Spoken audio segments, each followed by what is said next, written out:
Assalamualaikum warahmatullahi wabarakatuh. Baik, di sini saya akan mempresentasikan tentang apa itu paragraf. Tugas atau saya melakukan presentasi ini yaitu untuk memenuhi tugas UAS Bahasa Indonesia.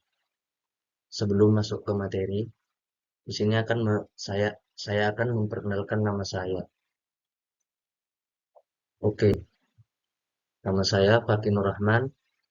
Ini 2022 50 30 84 semester 1 Prodi Teknologi Informasi Fakultas Sains dan Teknologi Universitas Ibrahimi Sutarjo Situbondo.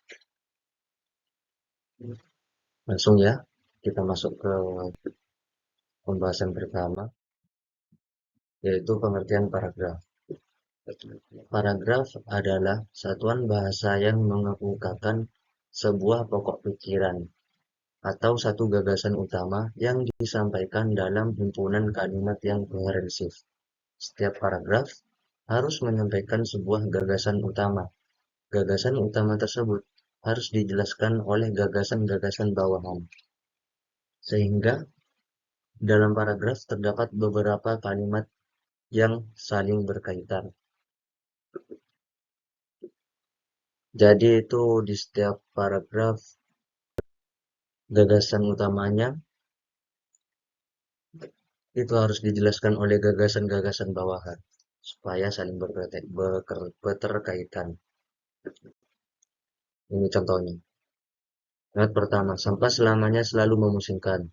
Berkali-kali masalahnya disebenarkan dan berkali-kali pula solusinya dirancang. Kalimat ketiga, namun berbagai keterbatasan tetap menjadi sampah sebagai masalah yang terjadi. Kalimat empat, pada waktu diskusi atau seminar sampah berlangsung, penimbunan sampah terus terjadi.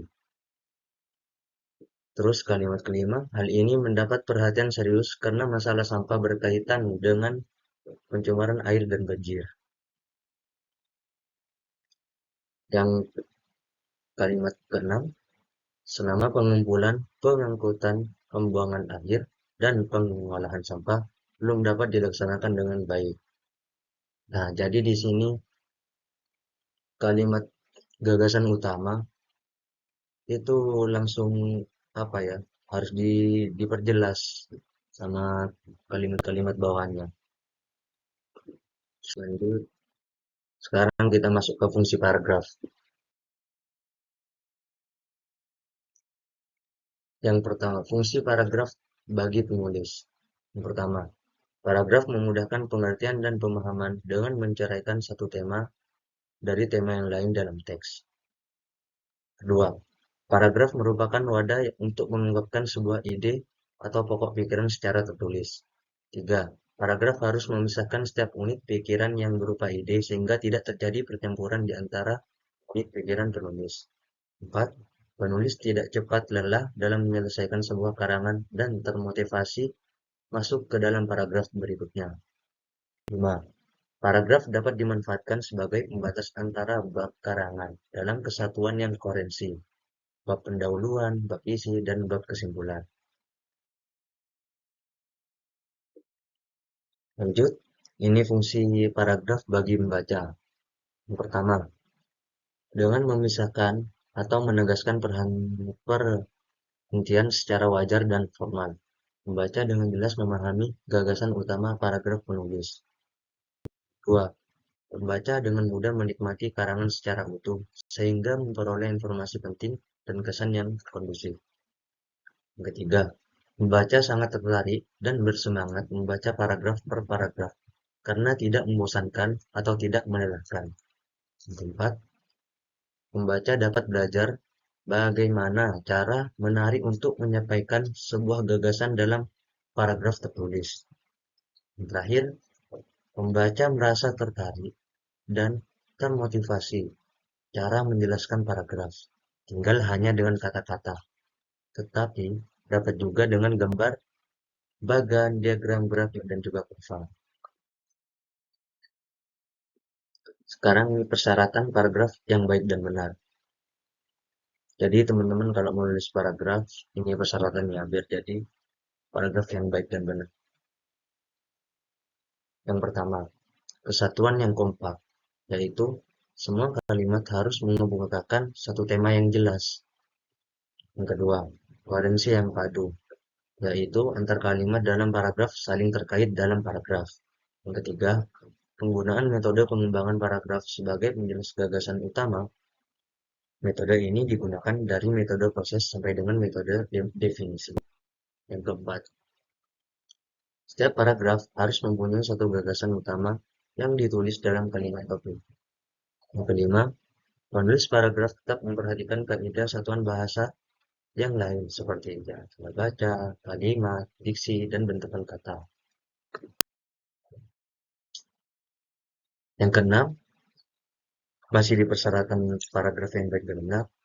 Dalam penulisan karangan ilmiah, penulisan paragraf harus diperhatikan hal-hal teknis penulisan, seperti kutipan, sumber rujukan, kata letak grafik, kurva, dan gambar. Yang ketujuh, penulis pun memperhatikan jenis-jenis paragraf pada posisi bagian karangan pendahuluan, isi, dan bagian kesimpulan. Penulisan paragraf yang menjorok ke dalam, sejajar, atau berdeku. Yang kesembilan, penulis juga memperhatikan jumlah kata atau jumlah kalimat dalam sebuah paragraf, yaitu jumlah kosakata paragraf antara 30 sampai dengan 100 kata dan jumlah kalimat minimal 3 kalimat. 10. Jika uraian paragraf melebihi 100 kata, sebaiknya dibuat menjadi 2 paragraf agar tidak terlalu panjang. Sekarang masuk ke jenis-jenis paragraf. Jenis paragraf diperhatikan dari satuan karang. A. Paragraf pembuka. Paragraf pembuka terdapat pada awal karangan sebagai pengantar pokok pikiran penulis yang ditempatkan pada bagian pendahuluan. B. Paragraf isi. Paragraf isi adalah paragraf yang menguraikan pokok masalah dalam karangan, yaitu bagian isi atau uraian karangan. C. Paragraf penutup. Paragraf penutup yaitu paragraf yang menyimpulkan atau mengakhiri sebuah karangan, yaitu bagian penutup atau kesimpulan.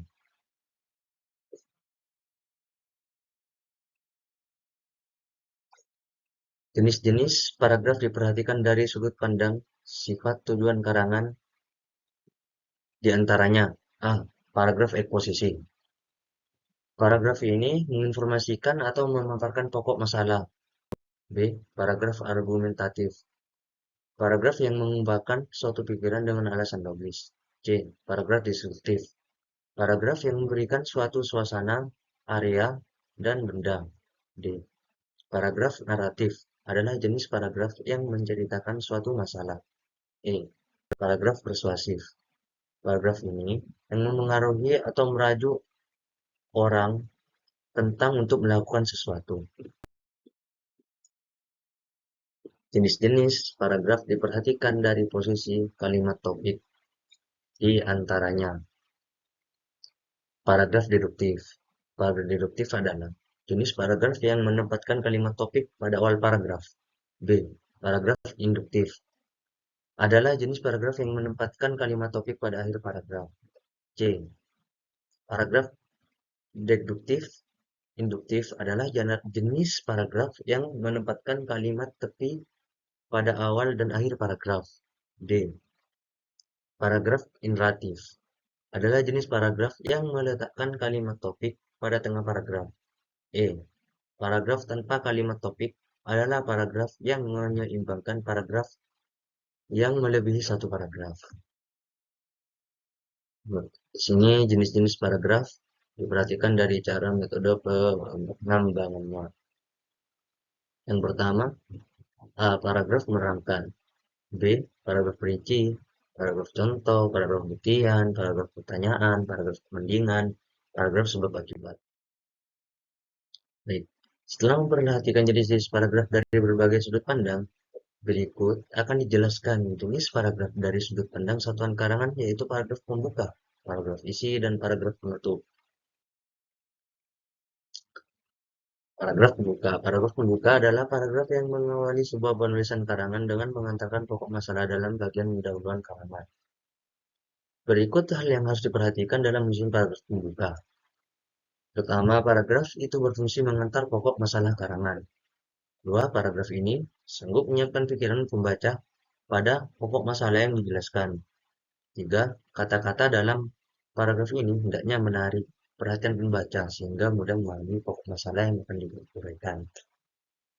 Yang terakhir, kalimat dan paragraf dalam bagian ini tidak terlalu panjang karena paragraf pembuka ini tidak menguraikan. Paragraf isi. Paragraf isi atau paragraf pengembang adalah jenis paragraf yang berfungsi menguraikan atau memperjelas pokok masalah yang akan diuraikan dalam karangan. Uraian pokok masalah dalam paragraf ini dapat disampaikan dengan berbagai metode pengembangan dan menampilkan hal-hal teknis uraian dalam karangan ilmiah. Hal-hal yang harus diperhatikan dalam jenis paragraf ini diantaranya: pertama, mengumpulkan pokok masalah dengan jelas dan eksplisit. Dua, perlu dijaga keserasian dan kelogisan antar paragraf. Tiga, pengembangan paragraf dapat menggunakan jenis paragraf ekspositoris, argumentatif, deskriptif, dan naratif. Yang keempat, memperhatikan hal teknis penulisan seperti kutipan, sumber kutipan, penggunaan bagan, diagram grafik kurva, dan lain-lain. Yang terakhir, menyiapkan uraian pokok masalah yang disintesiskan sebagai bahan paragraf. Paragraf penutup.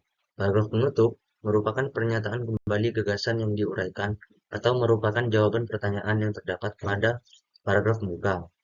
Paragraf ini merupakan akhir sebuah karangan yang dapat disampaikan secara horizontal dan vertikal dalam rincian.